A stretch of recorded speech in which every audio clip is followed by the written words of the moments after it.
Agora são 8 horas, 1 minuto. Vamos falar aqui sobre o cenário político aqui no Brasil. O nosso convidado é o Jorge Rubifolena de Oliveira, advogado, cientista político, membro do Instituto dos Advogados Brasileiros. Olá, Folena, bom dia, tudo bom? Bom dia, Marilu. Bom dia, senhores ouvintes. Ô, Folena, vamos começar aqui sobre a resposta, né, de Jair Bolsonaro diante daqueles vídeos, né, que foram já denunciados, né, inclusive pela jornalista Vera Magalhães, do estado de São Paulo, e depois reproduzido, enfim, teve uma repercussão incrível, né? Tivemos aí a resposta, né, do presidente da Câmara, Rodrigo Maia, do decano do STF, Celso de Mello, enfim, ex-presidentes como o Fernando Henrique Cardoso, como Lula, enfim, realmente repercutiu negativamente, né, enfim, aquela postagem dele no Facebook, né, aquele disparo desses vídeos no Facebook. Ele deu uma recuada, disse que já, né, orientou ali no governo para que os ministros não divulguem mais, falou para não comparecer nessa manifestação, mas o fato que ele nesta noite, né, de quinta-feira, ficou se justificando, disse que a convocação, enfim, seria de 2015, mas o fato é que a jornalista também disse que, e no vídeo é comprovado, né, que existe falando do atentado, né, de 2018, enfim, ele tenta colocar informações, né, fake news, no caso, né, mentirosas, para se defender. Como é que você está vendo esse imbróglio todo neste momento, uma das maiores crises, né, que a gente atravessa aqui no Brasil, hein, Folena? Olha, Marilu, o que eu vejo é um prosseguimento das ações do Bolsonaro desde o primeiro dia de governo. Ou seja, nós temos quase 1 ano e 2 meses de mandato, e nesse período todo, o Bolsonaro, todos os dias, praticamente, ou todo o tempo, sempre provocando. Quer dizer, chegou o momento em que nós. Isso não é novo, nada que o Bolsonaro está fazendo agora é novo. O que diferencia agora a situação, o que é mais grave, inclusive nessa manifestação dele de ontem à noite, é que ele não desmente, em momento algum, que ele fez a divulgação, né, dessa convocação. Então, quer dizer, ele tenta, ao justificar que é de 2015, ele deixa muito claro, quer dizer, deixa a clareza de que ele divulgou. Senão ele teria dito, não, eu jamais divulguei. Ele nunca disse, ele jamais negou o ato. E o fato dele, esse fato em si, de não se negar, né, deixa claro, né, isso tem que deixar muito bem claro, Bolsonaro provoca as instituições, provoca a democracia desde o início. E agora fica muito evidente a violação por parte do Bolsonaro, né, não só dos crimes de responsabilidade, como tem sido por todos colocado até então com relação ao Estado Democrático de Direito, à democracia e às instituições do Brasil, a violação à Constituição. Bolsonaro também, isso tem que ser aprofundado, né, me parece que tem praticado também delitos contra a segurança nacional. Quer dizer, o próprio tempo que Bolsonaro e seus aliados, o ministro da Justiça, procuram utilizar a Lei de Segurança Nacional, né, tentaram utilizar contra o presidente Lula, tentam utilizar agora contra alguns rapazes que fazem alguns movimentos criticando o presidente, usando algumas pichações, alguns grafites.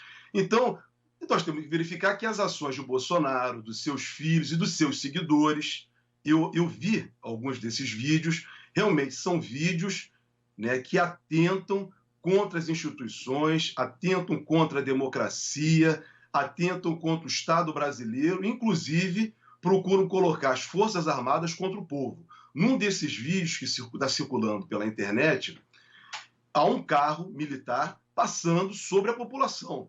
Quer dizer, isso é uma coisa muito séria. Isso é uma grave ameaça que está sendo anunciada. Então, eu acho que eu já tenho colocado diversas vezes, em outras oportunidades que eu pude manifestar para vocês da Rádio Brasil Atual, nesse programa, né? Bolsonaro já passou dos limites há muito tempo, não só o Bolsonaro, como os seus aliados. Ou seja, nós não temos um governo. É um desgoverno completo nesse país, porque um governo governa para todos, governa para o desenvolvimento do país. E o Bolsonaro até então não fez nada pelo Brasil. Se alguém puder me apontar algum ato que o Bolsonaro tenha feito positivo para o Brasil, vai ser uma coisa inusitada, porque não há. Ao contrário, né, há todo um desgaste, há toda uma perda de capacidade econômica, há todo um desmonte do Estado Social e, o tempo inteiro, provocações, já um frágil Estado democrático de direito, que nós temos visto isso desde o impeachment, do afastamento indevido da presidenta Dilma. O Estado de Direito no Brasil praticamente ruiu, as instituições brasileiras ficaram muito frágeis e agora mais frágeis do que nunca, né? Porque o ataque agora é velado. Antes nós tínhamos uma discussão no campo das ideias, no campo de defesa da Constituição, então, e agora não. Agora isso é muito claro, a violação à Constituição é permanente, né? Ao ponto de sairmos, a meu ver, da linha tênue entre o crime de responsabilidade e passarmos também para um crime comum. Então isso tem que ser devidamente apurado. Abrir um pedido de impeachment agora, como está se anunciando, que os meios de comunicação tradicional têm dito, né, revelado que o próprio Rodrigo Maia tem se sensibilizado em aceitar, né, a abertura de um processo de impeachment, eu acho que é pouco. Eu acho que é pouco. Isso já era para ter acontecido desde lá de trás, desde o ano passado. Né? Tivemos ataques aos povos indígenas, tivemos ameaça direta ao presidente da Ordem dos Advogados do Brasil com relação à questão do pai dele. Fica muito claro naquela época em que ele dizia: você quer ver o que aconteceu com seu pai? Para mim, isso é ameaça. Se o presidente da OAB não quis encarar isso como ameaça, é uma outra questão, uma questão particular a respeito à posição dele. Então, as posições do presidente da República não têm sido uma posição de chefe de Estado.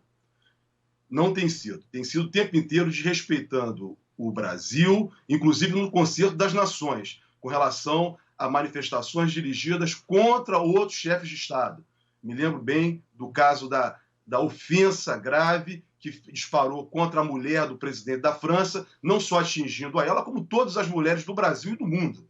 Então, quer dizer, é um cidadão que ocupa o cargo da presidência da República que não tem que se comportar de uma forma adequada para o exercício do cargo da qual tem. Quer dizer, o fato dele ter sido eleito, e essa eleição é até muito questionável, como se deu durante o processo eleitoral, da forma como se deu, com o afastamento do principal candidato, o candidato estava na frente das eleições, né, que foi preso, e está se discutindo se essa prisão foi legal ou ilegal, ficamos o tempo inteiro em torno disso. Quer dizer, essa própria eleição de Bolsonaro é uma eleição questionável, da própria chapa, das chamadas fake news, da forma com que a campanha eleitoral se desenvolveu com mentiras, mentiras e mentiras. Ou seja, as instituições agora estão provando aquilo que elas permitiram.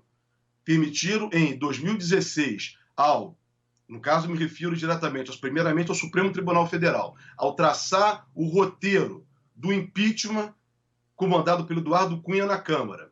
Depois no próprio Congresso brasileiro, com a forma com que se deu a abertura do processo de impeachment e depois o julgamento no Senado. Essas instituições estão experimentando. Agora, os vídeos que Bolsonaro vem divulgando colocam todos. Quer dizer, não é só o PT, não é só a esquerda, não é só o PSOL, não é só os movimentos sociais. Agora estão todos. Está o Fernando Henrique Cardoso no vídeo de Bolsonaro, no vírus está circulando pela internet, né? Fernando Henrique Cardoso, Sarney, todos. Governador de São Paulo, atual governador de São Paulo. Ou seja, o Bolsonaro agora, né, as instituições permitiram que isso acontecesse. E agora estão experimentando desse grande mal que nós estamos falando há muito tempo.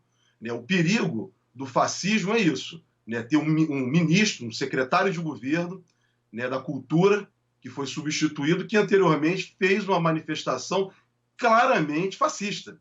Então, quer dizer, é esse cenário que nós estamos vivendo no Brasil. É um verdadeiro, em matéria de política, um desmonte total, Marilu. Exato. Nesse cenário todo, aparece o ministro da Justiça, né? A bordo de um carro blindado. Ele que estava ali enfim, acompanhando os trabalhos, né, da Operação de Garantia de Lei e da Ordem, ao lado do ministro da Defesa, Fernando Azevedo, né? Então, essa imagem, né, no meio dessa questão toda de que Bolsonaro apoiando aí um ato contra o Congresso, é uma situação bastante delicada. Eu queria que você falasse dessa simbologia, né, do Moro, enfim, num carro blindado. Olha, você foi muito feliz. Isso tem um símbolo, quer dizer, o Moro sentar num carro do Exército, num carro blindado, inclusive, como eu me referi, num desses vídeos circula também um carro blindado, né, passando sobre uma população. Então, você veja, não é a primeira coisa. O Sérgio Moro, né, o Sérgio Moro não, ele tinha posições muito suspeitas quando era juiz. E agora, como ministro da Justiça, ele também não se comporta adequadamente para o cargo de ministro da Justiça.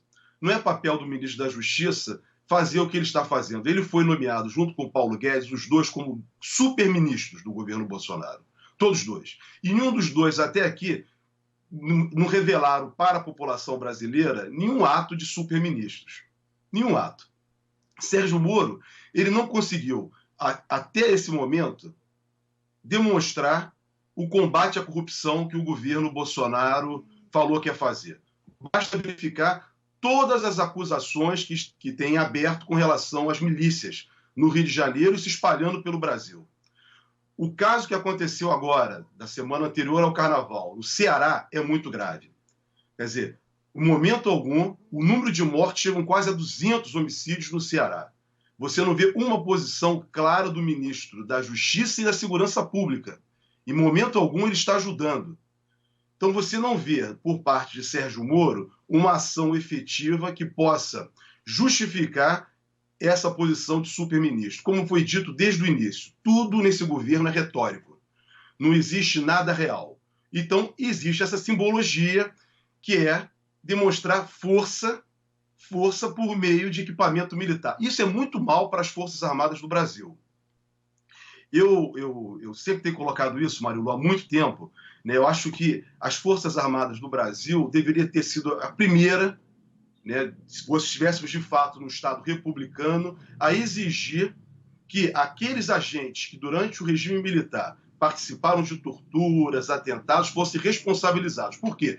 Para expurgá-los da instituição, para que a instituição não ficasse com essa visão. Hoje, a instituição Forças Armadas do Brasil se vincula ao governo Bolsonaro. Ao se vincular com o governo Bolsonaro, ela se desmancha também, porque o fracasso do governo Bolsonaro será também o fracasso dos militares. Agora, Folena, falando ainda do ministro da Justiça, Sérgio Moro, né, foi requisitada a abertura de um inquérito contra 4 artistas de um coletivo de rock de Belém, organizadores de um evento punk chamado Facada Fest. Eles estão sendo investigados por supostos crimes contra a honra de Jair Bolsonaro e por apologia ao homicídio. E, inclusive, o ministro Sérgio Moro se manifestou, falou que não foi ele que pediu a abertura do inquérito, mas que ele pediria, caso soubesse, porque ele acha, segundo ele mesmo disse aqui em rede social, que publicar cartazes ou anúncios com o presidente ou qualquer cidadão empalado ou esfaqueado não pode ser considerado liberdade de expressão, é apologia ao crime além de ofensivo. Como que você vê esse tipo de atitude do ministro, ainda mais tendo em conta, né, que a história política recente do Brasil tem vários casos em que figuras políticas foram alvo desse mesmo tipo de ação, né, e não aconteceu nada. Por exemplo, nos protestos contra a ex-presidenta Dilma, ela apareceu ali um boneco dela enforcado junto com o boneco do ex-presidente Lula num viaduto, num protesto desses, além de adesivos de cunho absolutamente misógino, machista, fora a própria imprensa, né, que incentivou esse tipo de coisa com o cunho de termos como petralha. Também eu lembro de uma capa de uma revista semanal em que o ex-presidente Lula aparece com uma pegada nas nádegas ali, como se tivesse levado um pé naquela região. Então, como é que você vê essa atitude do ministro Moro, ainda mais dentro desse contexto, né, em que a violência política foi tão tolerada no passado recente? Glauco, volto a insistir. Foi boa também a sua colocação. Vai reforçar o que eu estava dizendo anteriormente. O Sérgio Moro não atua como ministro da Justiça, nem como ministro da Segurança Pública. Ele me parece que ele foge das atribuições do cargo. Primeiro que não é papel do ministro pedir abertura de inquéritos. Cabe à polícia. Se ele vai fazer, vai conduzir a polícia, é outra coisa. Mas ele vir a público, né, dizer que ele não fez, mas ele poderia ter feito, isso não é papel do ministro. Quer dizer, isso é se colocar numa posição inferior. O papel de um ministro da Justiça e da Segurança Pública é outro. É uma posição, me parece, dentro da hierarquia da administração pública, numa outra esfera. Então, ele se coloca numa posição inferior. Agora, Glauco, o que realmente nós deveríamos fazer? E o Sérgio Moro perde uma oportunidade, mostra a sua parcialidade, o que ele traz desde a época que ele era juiz, é exatamente essas manifestações que estão sendo convocadas para o dia 15 de março. o que nós verificamos o tempo inteiro, como você bem lembra, o passado, né, as ações praticadas contra a figura da presidenta Dilma, ofensas às mulheres, a ofensa ao presidente Lula e uma série de pessoas, mas ofensas graves.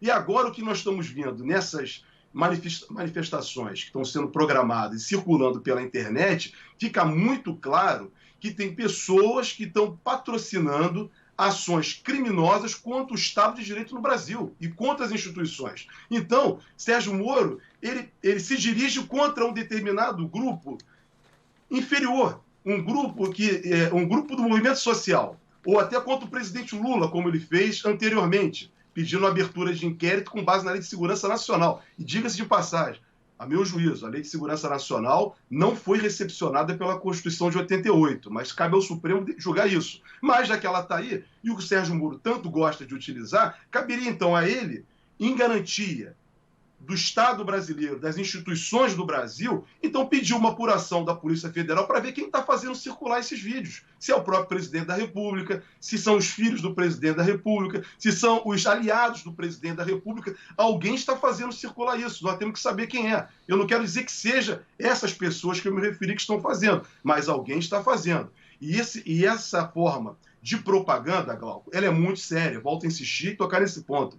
Então caberia Sérgio Moro, aí sim, como ministro da Justiça, ter uma manifestação política, pública, clara, no sentido de que é necessário que se apure que isso não seja tolerado. Mas não, ele se omite, ele se cala.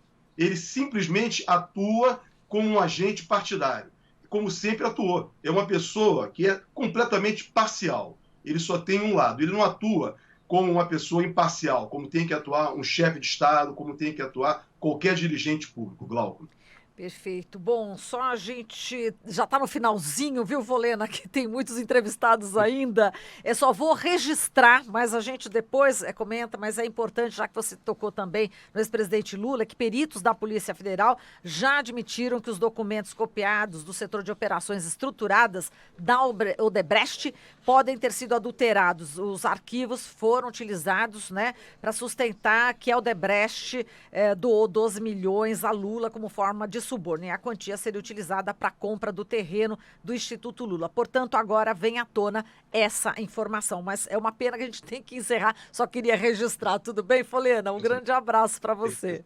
Bom dia para vocês, bom trabalho. Obrigada. Falamos aqui com o Jorge Rubem Folena de Oliveira, ele que é advogado, cientista político e membro do Instituto dos Advogados Brasileiros.